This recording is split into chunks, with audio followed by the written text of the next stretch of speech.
جواد احمد صاحب جو ہیں برابری پارٹی پاکستان کے روح رواں ہیں. ابھی ریسنٹلی انہوں نے پارٹی بنائی بھی ہے جو برابری کے لیے کام بھی کر رہی ہے. اس کے علاوہ 3 صدارتی ایوارڈ جو ہیں وہ بھی سر کو مل چکے ہیں. جواد احمد صاحب کو ایک تمغہ امتیاز موسیقی پہ مل چکا ہے, ستارہ احساس جو ہے سوشل ورک کے اوپر, اور لاسٹ ایئر جو ہے وہ پریزیڈنشل ہیومن رائٹس ایوارڈ بھی جواد احمد بھائی کو ملا ہے. تو آپ کی مربوط تعلیم میں ریکویسٹ کروں گا جواد احمد صاحب کو آیا گا.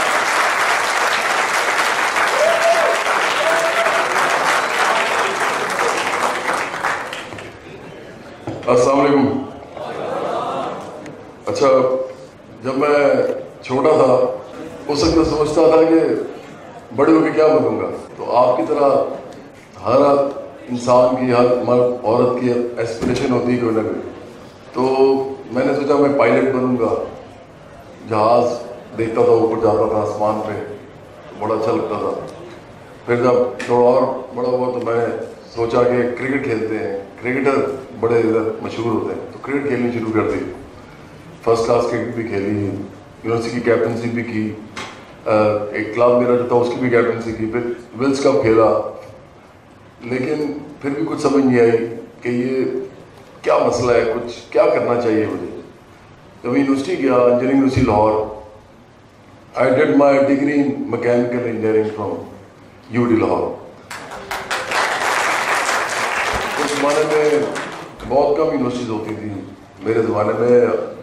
پورے لاہور میں یہ جو پرائیویٹ یونیورسٹیز ہیں جس طرح آپ جس میں پڑھتے ہیں اس طرح کی تھی نہیں. تو یونیورسٹیز جو تھیں وہ بہت ہی مشکل ہوتا تھا وہاں جا کے پڑھنا. آج بھی بہت کم لوگ ہیں جو یونیورسٹیز میں داخل ہوتے ہیں. زیادہ تر لوگ آپ کے جو ہیں وہ پڑھے لکھے نہیں ہوتے. تو کیونکہ اگر 50% لوگ جو بھی پاکستان میں جو ہیں وہ ان کو پڑھا لکھا نہیں کہا جا سکتا. اور 3 کروڑ تو آپ کا بچہ اسکول نہیں جاتا آج بھی. تو اس لیے پاکستان کے جو حالات, اگر کوئی آپ کو یہ کہے گا نا کہ بڑے اچھے ہیں تو یہ بہت بڑا جھوٹ ہوگا. پاکستان کو اگر کوئی ایسے دیکھے گا نا کہ یہ بڑا اچھا زبردست ملک ہے, تھرائیونگ ہے, یہ ایسے ہو جائے گا ویسے, وہ سب جھوٹ ہے. پاکستان ایسا نہیں ہے. پاکستان میں بہت ڈسمل فگرز ہیں ہر حوالے سے. پاکستان میں پولیٹکس دیکھ لیں تو وہ الزام کی پولیٹکس ہے. پاکستان میں آپ اکانومی دیکھ لیں تو چند لوگوں کے پاس ساری دولت ہے, چند لوگ جو ہیں وہ تمام جگیروں پہ اور انڈسٹریز پہ اور لینڈ پہ قابض ہیں. باقی سب لوگ جو ہیں وہ ان کی شکل دیکھتے ہیں. ہم جب دنیا میں پیدا ہوتے ہیں تو اصل میں جو چیز ڈٹرمن کرتی ہے ہماری کانشیسنیس کیا ہوگی, تو وہ چیز ہے مٹیریل کنڈیشنز ہماری. یہ سب سے امپورٹنٹ بات ہے جو لوگ کسی کو سمجھ نہیں آتی, پاکستان میں نہیں پوری دنیا میں. کیونکہ انکوالٹی جو ہے وہ یہیں سے جنم لیتی ہے. آپ کی جو مٹیریل کنڈیشنز ہوتی ہیں وہ آپ کی کانشیسنیس بناتی ہے. اگر آپ ڈیفینس میں پیدا ہوئے ہیں لاہور میں تو آپ کی کانشیسنیس اور طرح کی ہے. اگر آپ کسی اچھے اسکول کالج سے پڑھیں تو آپ کی کانشیسنیس اور طرح کی ہو جائے گی. بہتر نہیں میں کہوں گا. اگر آپ کرشن نگر میں پیدا ہوئے تو اور طرح کی ہوگی. اور آپ کو پتہ چل جاتا ہے, آپ کو پتہ ہے نا کہ آپ جب سبزی والے سے بات کرتے ہیں تو آپ کو پتہ ہوتا ہے کہ سبزی والا ہے, اس کو کیا پتہ ہوگا. کیونکہ ایکچولی 99% آف دا ٹائمز آپ ٹھیک ہوتے ہیں, وہ اس کو زیادہ پتہ نہیں ہوتا. تو آپ کو تو شکل دیکھ کے پتہ چل جاتا ہے تھرڈ ورلڈ میں کسی انسان کی شکل دیکھ کے کس انسان کو کتنا پتہ ہوگا کسی چیز کا. تو مٹیریل کنڈیشن جو ہے وہ کانشیسنیس بناتی ہیں آپ کی. جن مٹیریل کنڈیشن میں ہم رہتے ہیں نا, یہ کیپٹلزم کی مٹیریل کنڈیشنز ہیں. اس میں کلاسز 3 قسم کی ہیں. ایک کلاس ہے جو رولنگ ایلیٹ ہوتی ہے, جس کے پاس تمام مینز آف پروڈکشن ہوتے ہیں. وہ ساری کی ساری ان چیزوں پہ قابض ہوتی ہے کہ جن چیزوں پہ آپ کچھ اگاتے ہیں, آپ کچھ بناتے ہیں, آپ کچھ دیتے ہیں لوگوں کو, ان تمام مینز آف پروڈکشن میں وہ قابض ہوتے ہیں. دوسری کلاس ہوتی ہے مڈل کلاس. مڈل کلاس تھوڑی سی بڑی ہوتی ہے سائز میں, ایلیٹ تو بہت چھوٹی ہوتی ہے.